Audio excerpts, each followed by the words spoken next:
नमस्कार मित्रों। आज हम भगवद गीता के तीसरे अध्याय कर्मयोग को समझेंगे।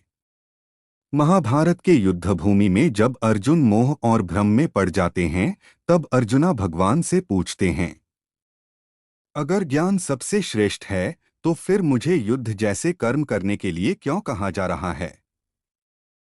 तब कृष्ण कर्मयोग का महान सिद्धांत बताते हैं। आज की वीडियो में हम समझेंगे कर्मयोग क्या है, क्यों कर्म करना आवश्यक है, निष्काम कर्म क्या होता है और कर्मयोग से जीवन कैसे सफल होता है। कर्म से कोई नहीं बच सकता।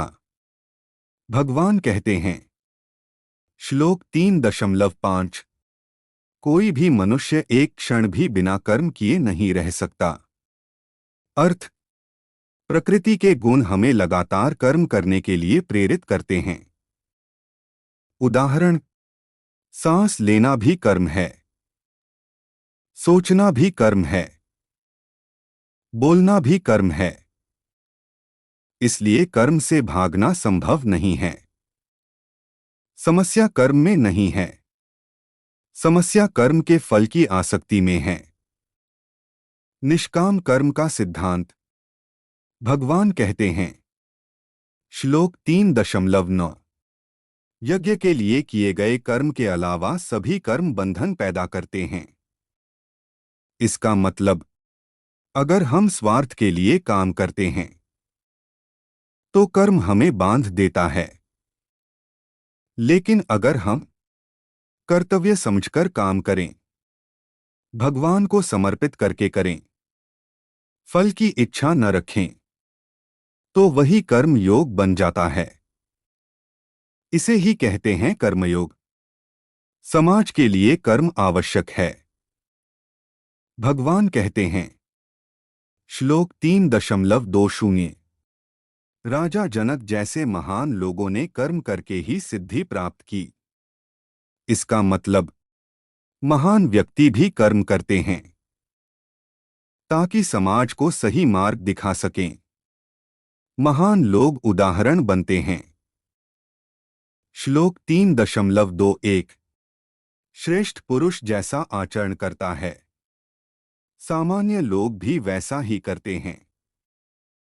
इसलिए नेता, गुरु, माता पिता, इनका आचरण समाज को प्रभावित करता है। अगर श्रेष्ठ लोग कर्म छोड़ देंगे तो समाज भी आलसी हो जाएगा। भगवान भी कर्म करते हैं। भगवान कहते हैं, श्लोक 3.22, मुझे तीनों लोकों में कुछ प्राप्त करने की आवश्यकता नहीं है, फिर भी मैं कर्म करता हूं। क्यों? क्योंकि अगर मैं कर्म नहीं करूंगा तो संसार का संतुलन बिगड़ जाएगा। अहंकार से कर्म मत करो। श्लोक 3.27, सभी कर्म प्रकृति के गुणों से होते हैं, लेकिन अज्ञानी व्यक्ति सोचता है, मैं ही सब कुछ कर रहा हूं। यह अहंकार है। वास्तव में प्रकृति कर्म कराती है और हम केवल माध्यम हैं। कर्म भगवान को समर्पित करो।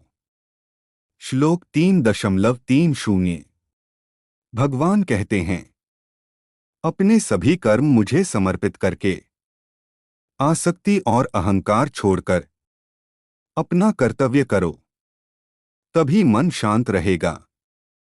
तो मित्रों, कर्मयोग का सार यह है, कर्म से भागो मत, कर्तव्य करते रहो, फल की चिंता मत करो, कर्म भगवान को समर्पित करो। जब हम ऐसा करते हैं तो कर्म बंधन नहीं बनता, बल्कि मोक्ष का मार्ग बन जाता है।